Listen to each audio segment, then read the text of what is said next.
જોજો પેલો ચેતન પણ અહીં આવી રહ્યો છે. હા, તેનું મોઢું પણ દિવાલ પીઠે જેવું લાગે છે. ચાલ તેને પૂછીએ. હા, એ ચેતન ક્યાં જાય છે? અહીંયા શું કામ છે યાર? તું અમારી જેમ ઘરેથી રિક્ષાને આવે છે ને? હા, કેમ તને હવે શું થયું? બીજું શું થાય, ઘરમાં રહેવું ગમતું જ નથી ને. પપ્પા વાતમાં ઉતારી કાઢે છે ને મમ્મી તો આખા દિવસ એમ જ કર્યા કરે છે, ગરમ ચીપીઓ ચંપાવી દઈશ, એક વેલણ પડી જશે એવી ધમકીઓ જ આપ્યા કરે છે. ભગવાને બધા મમ્મી પપ્પા આવા જ આપ્યા છે. ચિંતન, તારી જેમ મારા પપ્પા પણ બહુ ગરમ મગજના. આપણે ભણવામાં મહેનત કરીને મરી જઈએ અને ભણવામાં ત્રીજા નંબર લાવીએ અને ખુશીના મારે પપ્પાને બતાવવા જઈએ, પપ્પા મારો ત્રીજા નંબર આવ્યો છે. પપ્પા કહે, ડોબા તારો પહેલો નંબર કેમ ના આવ્યો?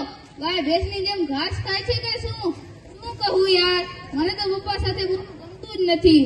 અરે પાર્થ, તારા તો પપ્પા એવા છે પણ મારા તો મમ્મી એવા છે. આખો દિવસ કામમાં નવડી પડે એટલે બેટ પડે ફોન કરશે અને બહાર શોપિંગ કરવા જશે. હું કહું મમ્મી મારે નકશા પોતી લાવતી તો તરત જ કહેશે, ભણવા શા માટે જાઓ છો? ભણવાનું તારે છે કે મારે? જા ડબ્બા, હું નથી આવતી તારી સાથે. આ લે 10 રૂપિયા લઈ આવ તારી જાતે. પછી લાવો કાંઈક ભૂલ થઈ ગઈ, ટીચરની ફરિયાદ આવી તો તરત જ આપણે પપ્પા પાસે ધરી દેશે કે લો આ તમારો હીરો સ્કૂલમાં લોચા મારીને આવ્યો છે. પછી મને પપ્પા જાણે છે ભડકા, બસ મને ટીપવાનું જ ચાલુ કરી દે. મને તો એ સમજતું નથી આપણા વાત શું છે. આપણા શું વાત? આપણો કેટલો કે આપણે બાળક છીએ. આ જો ને તારા મમ્મી પપ્પા આવા, આના મમ્મી પપ્પા આવ્યા, મારા મમ્મી પપ્પા આવા. મને તો એ જ સમજાતું નથી કે પોતાના બાળકો સાથે મમ્મી પપ્પા આવું વર્તન કેમ કરે છે. વાર્તામાં આવે છે એવું વાર કેમ નથી કરતા? તને એક વાત કહું, મેં એક વાર્તા સાંભળેલી. એક ગમલિયો છોકરો હતો, તેના ઉપર તેને બહુ પ્રેમથી સમજાતા હતા. તેના માટે વાર્તો લઈ આવે, બોલ તંત્ર લઈ આવે, તેના ભેગી બેસીને વાંચે, તેને પ્રેમ આપે, હૂંફ આપે, તેને જાત જાતની વાતો શીખડાવે, તેને જાત જાતની રમતો રમાડે ને બાળક પરિણામે ધીરે ધીરે આગળ વધવા લાગ્યું. તે બહુ મોટો માણસ બની ગયો. મને તેમ થાય છે આપણા કર્મમાં મમ્મી પપ્પા કેમ નથી, આ કેમ આપણને આવો પ્રેમ ક્યારે નહીં મળે? મળશે, જરૂર મળશે, પણ આપણને નહીં, પેલા કૂતરાને. ટોમી, મારો ટોમી આવી ગયો. વાવા કેટલો ક્યુટ છે, કેટલો સ્વીટ લાગે છે મારો ટોમી. મને જોઈને પૂંછડી પટપટાવ્યા જ કરે છે. Very good. મારો ટોમી, તને બ્રેકફાસ્ટ આપવાનું તો ભૂલી ગયો. લે બ્રેકફાસ્ટ, લે બિસ્કિટ ખા.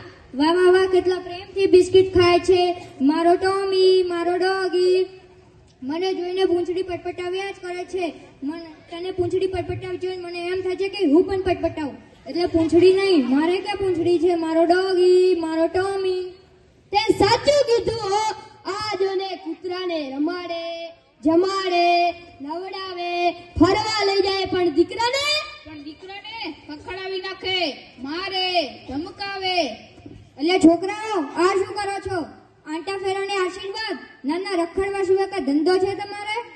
તમને આ કૂતરા બહુ વાલા છે નહીં? હા વાલા છે, પણ એમાં તને શું? મને તો એમ થાય છે કે આ કૂતરાની ગચ્ચી દબાવી દઉં. કેમ? કેમ કે અમારા કરતા કૂતરા નસીબદાર છે. તમારા કરતા કૂતરા નસીબદાર? એ વળી કેવી રીતે? કેમ કે અમને નથી મળતો એટલો પ્રેમ તો તમારા કૂતરાને મળે છે. કેમ કઈ બોલતા નથી? જવાબ આપો. અમે તમારા કૂતરાથી પણ ગયા. જો અમારે મોટાથી નવા પપ્પા બનવું હોય તો અમારે મોટા થવું જ નથી. પાર્થ તું કેમ સનતભાઈ અહીંયામાં વાવાઝોડું કેમ ફૂંકાવા લાગ્યું? તમે કોણ? હું છું તમારી આતે આવતીકાલ સાથે જોડતો સેતુ. મને જવાબ આપો, તમારા બાળક રખેપટ્ટીના રવાડ કેમ ચડી ગયો છે? તમારા જ ઘરમાં રહેતા અબુલ પછી પર ગુસ્સો કેમ ચડે છે? મને તો કાંઈ સમજાતું નથી. બાળકની સંવેદનશીલતાને જ્યાં ધક્કા પહોંચે છે તો તે જ ઘરમાં આવા જ પરિણામ જોવા મળશે. સનતભાઈ, તમે તમારા બાળક માટે સમય નહીં કાઢો તો બીજું કોણ કાઢશે? તે વિચાર કર્યો છે? બહુ વિચાર માંગી લે એવી વાત છે. આજ વળી વિચારો. બાદ કૂતરાને ઘરમાં હાકી કાઢવાની કરે છે. શા માટે? કારણ કે માતા પિતા તેને વિશ્વ છે, સર્વસ્વ છે. ત્યારે તેનું સર્વસ્વ છીનવા જતું લાગે છે ત્યારે તેનું મન બગાવટ ભોકાવે છે. અને ભાઈ તમારા અને તમારા બાળક વચ્ચે જે નાની ગેપ પડી છે ને તે આગળ જતા ભારે ગમ ગેપ બની જશે. તે માતા પિતાને એકેય વાર નહીં માને, નહીં સમજે. એવું ક્યારે નહીં બની શકે. પણ આજે મોટું સત્ય છે. જો બાળક માતા પિતાને ધિક્કારતો થઈ જશે તો કુમાર્ગે કુસંગના છરીડે તરી જશે. કુટુંબ એકલવાય દુનિયાની અંધારી ઘટનામાં ધકેલાઈ જશે અને અજાણકામાં માતા પિતા સ્વયં તે પાપના ભાગીદાર બની જશે. બસ બસ બંધ કરો તમારી વાત. તો પછી પ્રતિજ્ઞા લો કે અમે પણ બાળકને સમય આપીશું, પ્રોત્સાહન આપીશું, તેની ઉપેક્ષા નહીં કરીએ, પણ તેના અસ્તિત્વને બરે બરે વધારીશું. એના માટે તું આજથી જ પ્રતિજ્ઞાબદ્ધ થાવ. તો તમારું ભવિષ્ય ઉજ્જવળ જ બનશે. કારણ કે તમે યાદ સુધારે અધિકાર